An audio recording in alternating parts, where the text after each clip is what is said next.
So hello everyone, welcome back to my new video. Friends, आज का हमारा topic है मौर्य साम्राज्य। आज के हमारे इस वीडियो में हम मौर्य साम्राज्य के पतन के कारणों के बारे में जानेंगे। मतलब हम उन कारणों के बारे में जानेंगे जिसके चलते मौर्य साम्राज्य का अंत हो गया। वीडियो बहुत ही इंपॉर्टेंट है, बिना स्किप किए पूरा एंड तक वॉच करिएगा। वीडियो अगर पसंद आए तो वीडियो को लाइक और ज़्यादा से ज़्यादा लोगों के साथ शेयर जरूर करिएगा, जिससे कि ये वीडियो ज़्यादा से ज़्यादा लोगों तक पहुंच सके। अगर आप चैनल पर नए हैं और आपने अभी तक चैनल को सब्सक्राइब नहीं किया है तो चैनल को तुरंत सब्सक्राइब करके बेल आइकन को ऑल प्लेट कर दीजिएगा, जिससे कि आपको मेरी लेटेस्ट वीडियोस की अपडेट्स मिल सके। क्योंकि फ्रेंड्स, इस चैनल पर आपको इस तरह की इन्फॉर्मेटिव वीडियोस रेगुलर मिलती रहती हैं। फ्रेंड्स, आप सभी से रिक्वेस्ट है कि प्लीज़ चैनल को सपोर्ट करिए, बिकॉज चैनल को आप सभी के सपोर्ट की ज़रूरत है। इसे सपोर्ट करने के लिए चैनल को खुद भी सब्सक्राइब करिए और अपने फ्रेंड्स के साथ भी शेयर करिए, जिससे कि आपके फ्रेंड्स भी जल्दी से जल्दी इस चैनल के साथ जुड़ सके। तो चलिए अभी बिना किसी देरी के बढ़ते हैं वीडियो की ओर और जानते हैं मौर्य साम्राज्य के पतन के कारणों के विषय में। जैसा कि हमने प्रीवियस वीडियो में जाना था कि मौर्य साम्राज्य एक बहुत बड़ा साम्राज्य था, जिसकी स्थापना चंद्रगुप्त मौर्य ने आचार्य चाणक्य की सहायता से नंद वंश को पराजित करने के बाद किया था। चंद्रगुप्त मौर्य के टाइम पर तो मौर्य साम्राज्य बहुत ही फला फूला। उसके बाद भी कुछ टाइम तक मौर्य साम्राज्य उन्नति की ओर ही बढ़ता रहा, लेकिन अशोक की मृत्यु के बाद मौर्य साम्राज्य का धीरे धीरे करके विघटन होना शुरू हो गया और मौर्य साम्राज्य धीरे धीरे पतन की ओर बढ़ता रहा। मौर्य साम्राज्य का पतन क्यों हुआ, इस विषय में सभी विद्वान एक मत नहीं हैं।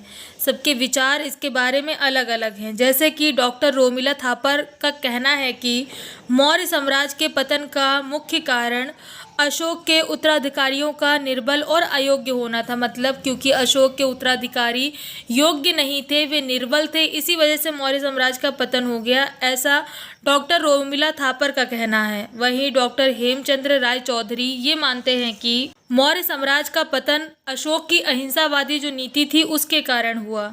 वहीं एक अन्य विद्वान डॉक्टर राधा कुमुद मुखर्जी मौर्य साम्राज्य की राज्य व्यवस्था को ही मौर्य साम्राज्य के पतन का मुख्य कारण मानते हैं। उनका ये कहना है कि इनकी राज्य व्यवस्था ही ऐसी थी कि साम्राज्य धीरे धीरे पतन की ओर बढ़ता रहा।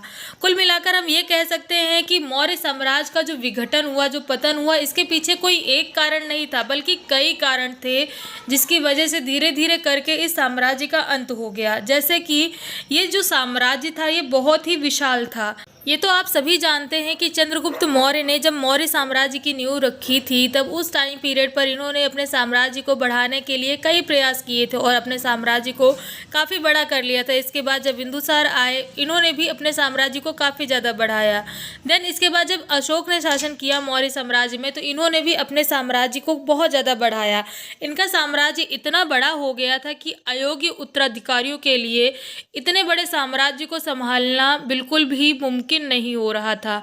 ये बहुत ही ज़्यादा कठिन काम था, जिसके वजह से भी यहाँ पर धीरे धीरे करके अव्यवस्था फैलती रही और साम्राज्य पतन की ओर बढ़ता रहा। जैसा कि मैंने पहले भी बताया कि अशोक के जो उत्तराधिकारी थे वे अयोग्य थे, वे उतने योग्य नहीं थे कि शासन को ठीक प्रकार से संभाल सके, उसे चला सके। अशोक की मृत्यु के बाद मौर्य वंश में जितने भी शासक आए, उनमें से कोई भी एक ऐसा शासक नहीं हुआ जो कि इतने बड़े मौर्य साम्राज्य को कुशलतापूर्वक संभाल सके। अशोक के बाद के मौर्य वंश में जितने भी उत्तराधिकारी हुए वे सभी अयोग्य, क्षमताहीन और ऐश्वर्य प्रिय थे।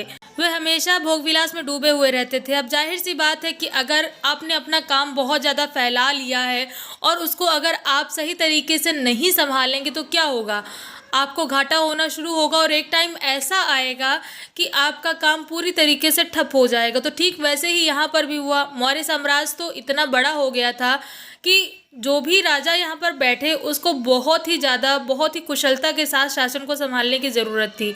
लेकिन अशोक के बाद जितने भी उत्तराधिकारी आए वे सब केवल भोग विलास में ही डूबे रहे। उन्होंने कभी भी शासन की ओर ध्यान नहीं दिया। ऐसे में हुआ ये कि जो विद्रोही थे वो अपना विद्रोह और भी ज़्यादा उभर कर करने लग गए। ऐसे में जो शासन की साम्राज्य की जो एकता थी वो टूटने लगी और एक टाइम पीरियड ऐसा आया कि मौर्य साम्राज्य का पतन ही हो गया। केवल इतना ही नहीं, बल्कि मौर्य साम्राज्य के अंत में अशोक की अहिंसावादी नीति ने भी अपना बहुत बड़ा योगदान दिया। जैसा कि मैंने प्रीवियस वीडियो में ही बताया था कि अशोक ने जब कलिंग में युद्ध किया था, उस युद्ध के बाद अशोक का मन बदल गया था और उन्होंने कभी भी तलवार ना उठाने की कसम खा ली थी।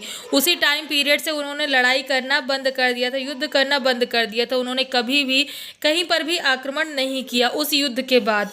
ऐसे में हुआ क्या कि उनकी जो भी सैनिक शक्ति थी वो धीरे धीरे करके चीड़ होने लगी, जो सेना थी उनकी वो सुस्त होने लगी। अहिंसावादी नीति के कारण सैनिकों की वीरता समाप्त होने लगी और अब वे सभी सैनिक अध्यात्म की ओर बढ़ने लगे। अशोक के जो उत्तराधिकारी थे वे भी अपनी सैनिक शक्ति में किसी भी तरीके की वृद्धि नहीं कर पाए थे। ऐसे में लास्ट में परिणाम ये निकला कि मौर्य साम्राज्य का अंत हो गया। अब जाहिर सी बात है कि इतनी बड़ी शासन व्यवस्था को कुशलतापूर्वक चलाने के लिए सैनिक शक्ति की तो आवश्यकता होती ही होती है, उसकी ज़रूरत पड़ती है। लेकिन जब सैनिक ही अपने ये सभी कार्यों को छोड़कर अध्यात्म की तरफ जाने लगे तो उस शासन व्यवस्था को ठीक प्रकार से चलाना बहुत ही ज़्यादा मुश्किल हो जाता है। तो ऐसे में धीरे धीरे करके राजा पर से प्रजा का विश्वास हटने लगता है और अंत में परिणाम यही निकलता है कि लोग विद्रोह करने लगते हैं। अशोक की धार्मिक नीति ने भी मौर्य साम्राज्य के अंत में अपनी प्रमुख भूमिका निभाई। जैसा कि आप सभी को पता है कि अशोक ने बौद्ध धर्म को अपनाकर बौद्ध धर्म के प्रचार प्रसार में ही अपना जीवन व्यतीत किया। ऐसे में सभी सम्राट अशोक से प्रसन्न नहीं थे, उनकी इस धार्मिक नीति से प्रसन्न नहीं थे। अलग अलग धर्मों के लोग निवास करते थे जो कि अपने धर्म में काफ़ी निष्ठा रखते थे। तो इसलिए उनके मन में अशोक के प्रति वैमनस्य धीरे धीरे करके उत्पन्न होने लग गया और लास्ट में इसका परिणाम ये हुआ कि इन्होंने मौर्य साम्राज्य के पतन के लिए मौर्य सम्राटों के विरुद्ध जाकर पुष्यमित्र की सहायता की, जिसकी वजह से भी एक टाइम पर मौर्य साम्राज्य का अंत हो गया।